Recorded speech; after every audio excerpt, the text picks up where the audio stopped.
Ian's office guy. Good morning. What's occupied your mind most this week in relation to the women's game?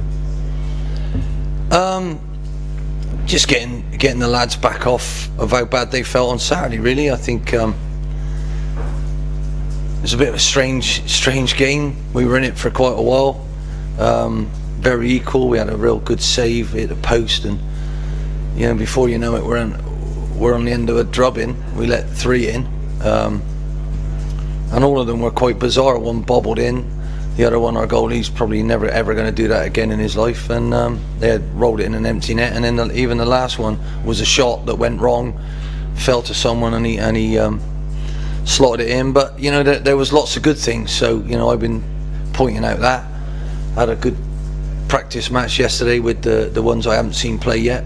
So I've actually seen all my players play, and basically we lost a member of staff last week who went to Aston Villa, brought a new one in who I've worked with before, and we're all ready to show our lads what Wolves do to get ready for Thursday night. It is a bit strange, it's a bit of a strange day to have a game, but having worked for you lot, I can understand what it's about, and you got to be ready for any of it. So hopefully we'll be ready to have another good go at home, and that more importantly, that's what we want. We want to try and get up that table, and we're not that far away from that end. So can we get our home form sorted and then pick ourselves up? So I'm really excited about it. What have you said to Alex Smith? I told him how thankful I was that he managed to keep his head, and after that, when the rest of us seemed to lose it, they had 3 one-on-ones at the end, and he saved every one of them. So he managed to keep himself together when everybody else didn't. So we should apologise to him, not the other way around. But that's life, that's football, and that's what happens when a goal goes in modern day football. Everybody starts getting fearful. They all start talking about, is the manager going to get the sack? And at the end of the day, that's where we are in football. But you need to believe in what you're doing. You need to give the lads some sort of identity, and I've got a real good understanding of where they are now and what the way that I feel we need to play to produce football that I would pay to watch myself. Will it win all the time? Probably not, but hopefully it might win enough to get us where we want to get, because you can fail an awful lot of times and still be successful in getting in the playoffs and winning them. That's the truth. But everybody wants to do it. Every chairman thinks that their club should be good enough, and the reality is only 3 will totally succeed this season. So the rest will have to be spitting sawdust and feathers out, thinking, what are we going to do? And what you don't do is give football players excuses that if they don't try as hard as they should, or if they don't play as well as they could, the manager gets gone, not them. I want them to understand that the fans understand them, and they play for the fans, and we're all going to get better together. And sometimes a bit of patience is needed, because people do get nervous, and change is what makes them nervous. And there's far too much change everywhere in football these days. And you say you have that understanding of them now. You've talked about getting them to be mentally tougher. How do you achieve that? Well, that's giving them something to believe in, and really, if your boss tells you, I want you to do this, and you can't do it, or that's not your strengths, if you're brilliant at IT and they ask you to go and cook something, it's not quite a good choice, is it? So what I've got to try and do is slot the lads into something. There's loads of different ways to play, but I have to try and pick something, not that I've done before, but that suits them. And when you get a whole new group, it's very difficult, and very quickly, and I've already had 2 games, I'm getting ready for a 3rd one. It would have been nice to have one on Saturday, so I'd have had a couple of extra days, but that's it, that's what it is. And let's see. Paul Lambert's had slightly longer than I have, and let's see if I can galvanise my lot into a way that can get us a win. Are you surprised to see Paul Lambert and Wolves down there at the moment, just above the relegation? I'm not surprised in anything in football these days. It doesn't matter what you spend. I mean, Mick McCarthy had him in the top flight. The fans turned on him a little bit. They got rid of him, gave it to his assistant, then they went down 2 divisions. Anything can happen in football. Leicester won the Premier League. Anything can happen in football. So I'm not surprised by it. The fact is, it's a brilliant competition. Everybody, the coaches are better, the managers are more qualified and better from all over the world, and the championship is absolutely thriving.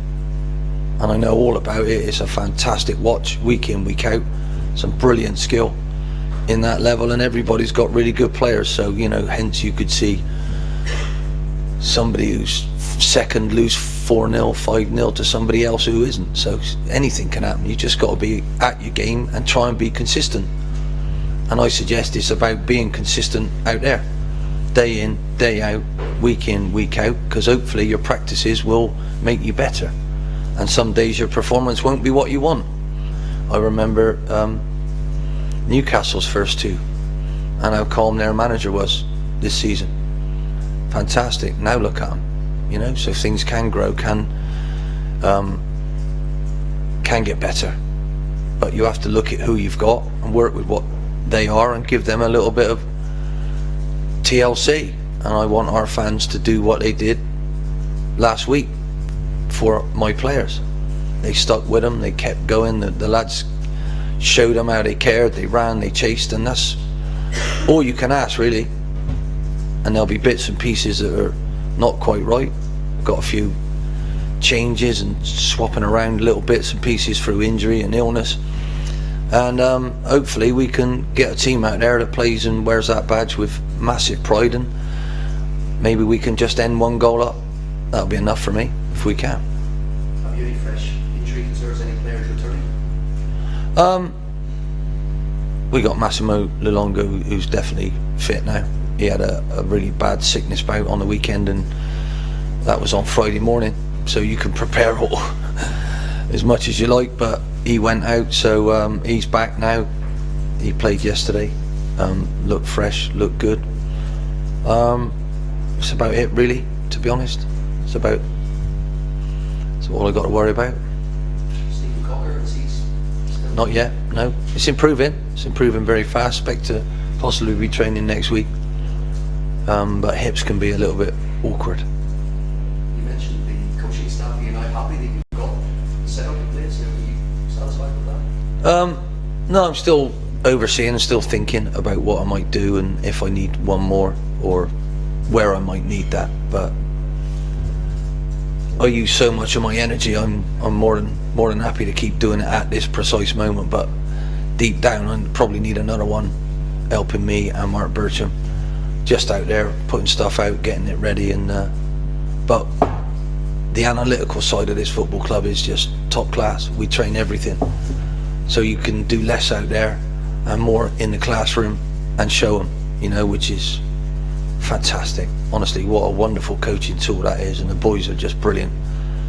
The little presentation they've just got ready for our players about Wolves is really, really impressive. So it takes a lot of pressure off of me. That's why I can sit here and talk to you. My staff are already doing things out there, and I'm just getting back in the swing of how I do things, which is really nice, because after 18 months out, you can read all your notes, but there's a little bit of a butterfly there, thinking, ooh, will these lads listen to me? And, you know, but obviously I still know football language. Somebody you know well, you work with, Kenny Jackett, has left Rotherham after just 5 games. Have you been surprised to see that? Yeah, I am, yeah.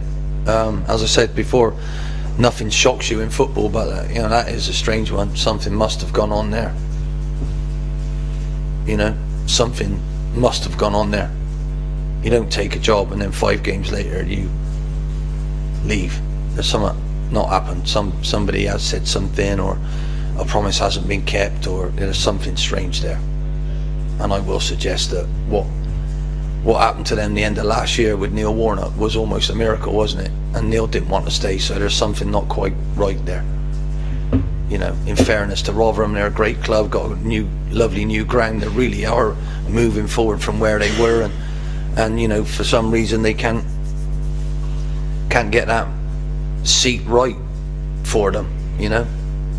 and good luck to the chairman, because he's really put some work in there to try and make his club something to be proud of. And up there, I know they really are. They used to cane me because I kept saying that they wouldn't win, because when you get promoted twice in a row, it's really difficult.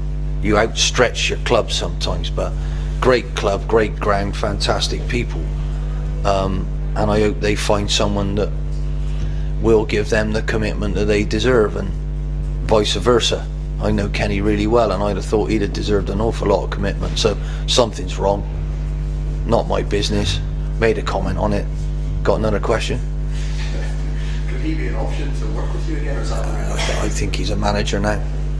He was a brilliant assistant manager, but he always had aspirations to be a manager himself, and he was always going to go and do that, and he was always going to be a good one. And I don't think it's right for anyone to think to go back to, unless we were Man United.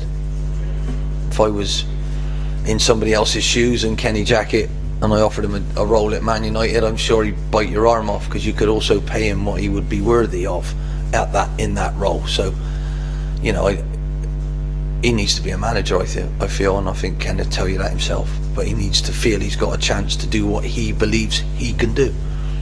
You know. Finally, generally speaking, Jose Mourinho was charged this week with effectively kicked the water bottle. Where should the line be drawn, do you think, of emotion and managers and technical about it? We should be able to control ourselves, but I'm sorry, it's your life, it's your world. You become that scorer, you become everything there, and you care for your players. So, you know,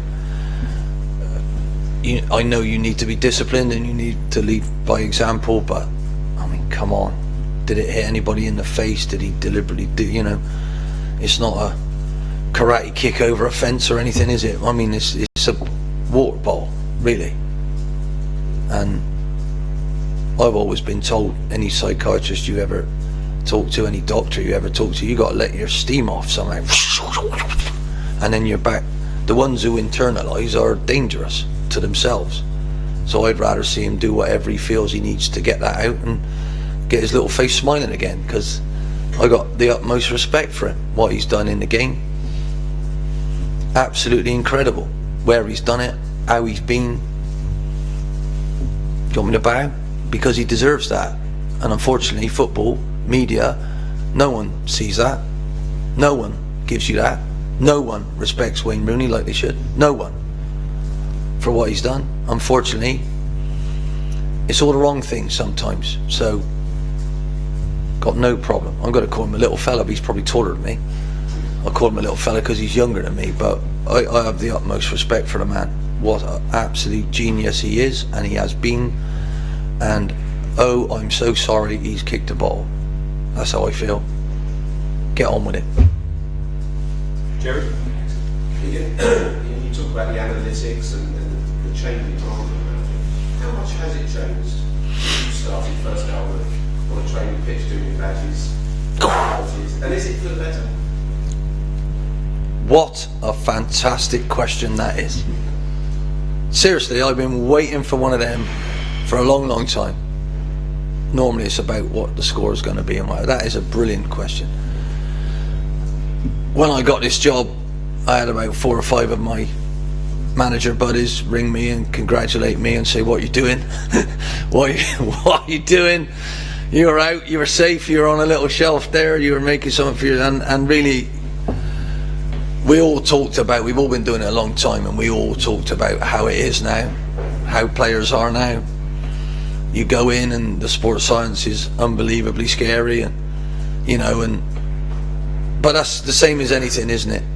And we could have a debate about, is it any better or is it not?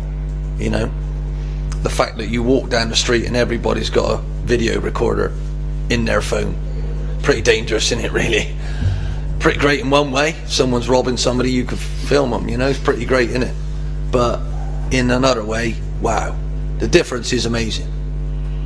Yeah, really, you are just you grab hold of all the leads, grab hold of it and try and guide it the way it's going, and it's whoa, what a beast. But how proud am I of this now? This is what I can't get over even now. I got a smile in the back of my eyes, because this was going down the toilet. and it isn't now. And all that work Kenny helped me with back then, all of it is, I'd do it all again. I'd go through all that stress again just to see this place like it is. If I could buy them wins, I would. But you can't do that. You've got to encourage your players to be good enough to do that and work with them, and when it goes wrong, pick them up. None of the players are any different than that. And in fact, they've probably just got a lot more money, which then can be a burden to them. Do they have to try that hard? Are they there for the right reasons? Whereas we were all there to see how good we could be. Some people I've met, not here, in the past, are here to, how much are you going to pay me then? Because I could get that over there, and that's what's wrong. You know? But is it any worse? Is it any better? You'll have to ask yourself. I still read newspapers. Right? I still write things down in a diary, whereas loads of people use all this. My wife calls me a dinosaur, but I am learning. I don't like the social stuff. I think it's too invasive, personally. You got people pinging you to see if they could be your friend. I mean, good God, I don't know you. How can you be my friend? You know? It's very strange, the whole of life, but football for me is just a wonderful game of chess. And it's moving constantly, where the chess pieces are there and you can move them, but they're not moving, and that's the beautiful challenge of it all. It used to be said the ultimate job is the England job. Looks like Gareth Southgate's going to be appointed this week. Do you think that's still a fantastic job, or do you think Gareth has got a hell of a task on? God, where did we drag you up from? Hey, you didn't tell me I needed an hour to answer his question. Listen, I think he'll be a very proud man. That's quite right, you should. I think Sam Allardyce was a very proud man. He worked all his career to get there, and then what did he do for that to happen? I still don't understand, really. I still don't understand why he couldn't be having a little chat like that. I just don't get it. You know, loopholes in life. There's loopholes everywhere. Everybody knows what they are. But just because he actually quoted one through his experience, he didn't tell him you got to go and do it. I just don't get it. You know. So in the aftermath of that, with it, Sam not being there, I think the way they gave it to the boy, he's a lot younger than me, the boy, was wrong. Thought they undermined him. Oh, you can have it for 4 games.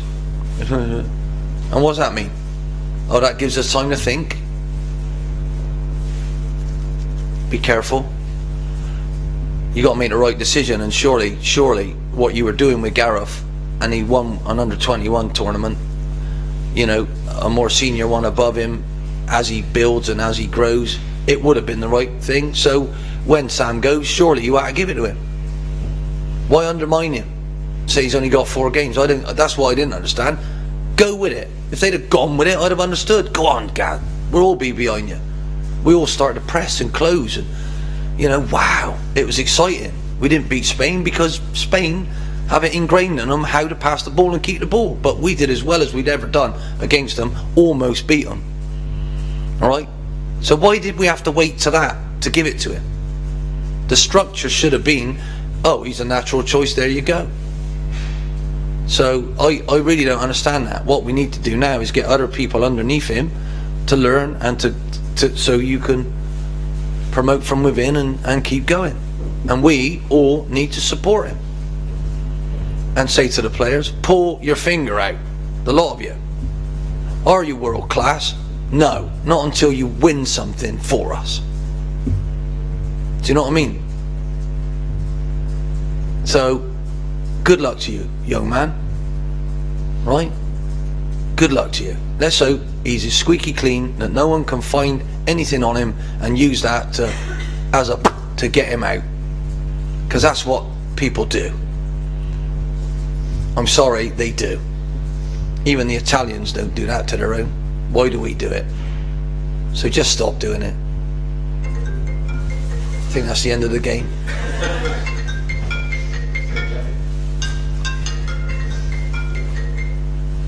Is that okay? Yeah. Okay, if you would drag your chairs to the front, boys. Did I actually say I'm glad he's got it? I don't know if I did. I did, in a way. Round the houses. I am